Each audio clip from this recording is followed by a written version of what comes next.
Hey everybody, Dr. Justin Charland here from Pro Physical Therapy. Today's Functional Friday drill takes us on location at the course, so I want to do a drill to help you improve your hip mobility before your round.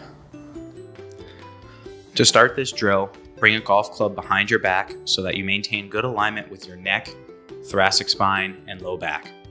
Engaging your core, you're going to bend just from the hips, not having any movement of the spine, which is what the golf club prevents you from doing.